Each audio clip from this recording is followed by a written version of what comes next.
And this is the video number 6 of nuclei. ठीक है बेटा, इस वीडियो में हम लोग जो है डिस्कस करने वाले हैं mean life time of a radio active substance. इसके पहले हमने डिस्कस किया था कि हाफ लाइफ टाइम कैसे कैलकुलेट करेंगे किसी भी रेडियो एक्टिव सब्सटेंस की। अब हम लोग मीन लाइफ टाइम की बात हम क्यों करते हैं, जैसे मान लो यहाँ पर आपके पास क्या है, एक रेडियो एक्टिव सैंपल है t इक्वल टू 0 पर। इसमें जो नंबर ऑफ़ क्वांटिटी है, नंबर ऑफ़ न्यूक्लियाई हैं वो n0 है इनिशियली। आपको पता है कि सारे के सारे जो न्यूक्लियाई हैं वो एक साथ तो डिसइंटीग्रेट होंगे नहीं, कुछ पहले हो जाएंगे, कुछ बाद में होंगे और कुछ बचे हुए जो कि बहुत ही बाद में डिसइंटीग्रेट होते हैं और कुछ बिल्कुल बच जाते हैं। इसलिए उनकी जो लाइफ टाइम है ना, जो एवरेज लाइफ टाइम है वो 0 से लेकर के हम क्या कहते मानते हैं, जो उनकी लाइफ टाइम 0 से लेके इन्फिनिटी तक हम मानते हैं। तो आप कहोगे कि सर देखो ये तो रैंडम प्रोसेस है, कुछ पहले कुछ बाद में, तो इनका जो रेट है हमेशा चेंज होता रहता है। तो इनको हम डायरेक्ट कैलकुलेशन से हम क्या है इनका एवरेज लाइफ टाइम नहीं निकाल सकते हैं। अगर जो हमारा सिंपल पुराना फार्मूला होता है कि भाई मान लो कुछ एटम की लाइफ टाइम इतनी है, दूसरे कुछ एटम की इतनी है, ऐसे ऐसे क्या है, अगर टोटल एटम की क्या है हमें लाइफ टाइम मिल जाए कि sum of lifes of all nuclei, जितने न्यूक्लियाई हैं सबकी अपनी अपनी क्या है लाइफ टाइम है। सबकी लाइफ टाइम को अगर हम सम करके टोटल नंबर ऑफ न्यूक्लियाई से क्या कर दें, हम लोग डिवाइड कर दें, तो हमको एवरेज लाइफ टाइम मिल जाती है। जो हमारा पुराना कॉन्सेप्ट है उसी को लेके चलेंगे। लेकिन ये क्या है, एक रैंडम प्रोसेस है, इसलिए आपको direct sum of lifes of all nuclei निकालना आपके लिए मुश्किल हो पाएगा। इसलिए हम लोग इंटीग्रेट करते हैं, इंटीग्रेशन मेथड की हेल्प से हम इसकी पूरा का पूरा क्या है सम ऑफ ऑल लाइफ्स निकाल लेते हैं।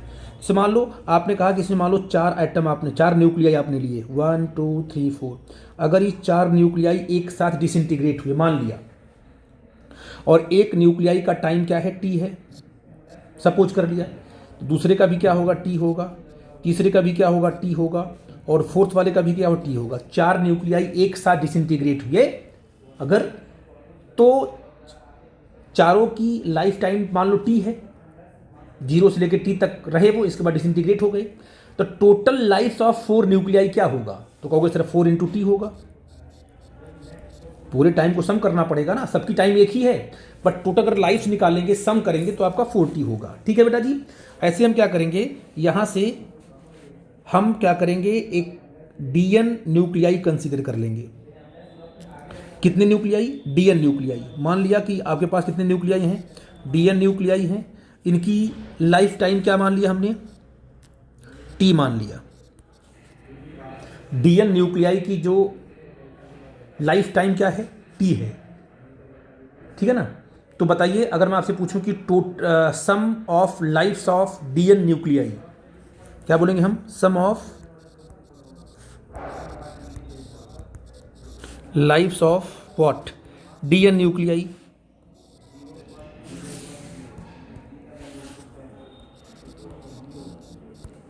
क्या होगा, dn है ना, जितने भी उसमें dn जितने भी एटम है सबकी टाइम t है। पहले का टाइम t, दूसरे का टाइम t, तीसरे का टाइम t, और dn का भी क्या है टाइम t। तो टोटल क्या होगा, t × dn होगा। ये तो क्या हुआ, t × dn हो गया बेटा जी। ओके, तो dn न्यूक्लियाई का जो sum of lifes of dn nuclei क्या है, t × dn है। तो sum of lifes of all nuclei क्या होगा, 0 से लेकर क्या है, इस सम को 0 से लेकर के n0 तक इंटीग्रेट कर देंगे। ठीक है ना। तो आप क्या लिखोगे, टोटल लाइफ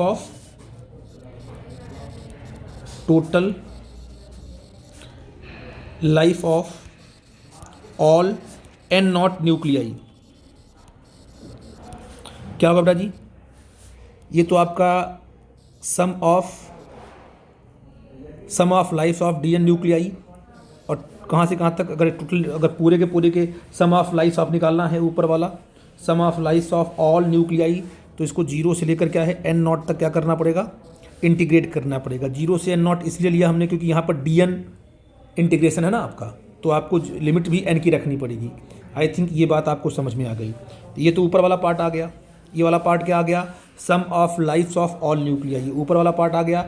और इसी में क्या करेंगे, टोटल नंबर ऑफ एटम से डिवाइड कर देंगे तो आपको क्या मिल जाएगा, एवरेज लाइफ टाइम। तो आप क्या लिखोगे, mean life time, mean life time tau क्या होगा बेटा जी, 0 to n0 t into dn upon n0 कर लेंगे, है ना। अब n0 को अगर बाहर निकाल लो तो 1 अपॉन n0 बाहर आ गया, है ना। ठीक है ना, ये क्या होगा, 0 to n0 t into dn, ठीक है ना। अब इस dn को आपको dn को चेंज कर देना है बस t में। सिंपल सी बात आप जानते हो, जो इक्वेशन आपके पास है n इक्वल टू क्या है, डी की इक्वेशन क्या है, l equal to e power क्या है, n not e power minus lambda t. दोनों साइड को अगर डिफ्रेंशिएट करो तो क्या आएगा, या with respect to t differentiate कर दो तो हो जाएगा तुम्हारा d n upon d t. क्योंकि हमें डी एन को टी में कन्वर्ट करना है तो आपको डिफ्रेंशिएट करना पड़ेगा। इसमें क्या होगा, e power minus x minus t है ना, टी तो माइनस लैम्डा बाहर आ जाएगा, minus lambda what, N not e power minus lambda t हो जाएगा। सिंपल सी बात है।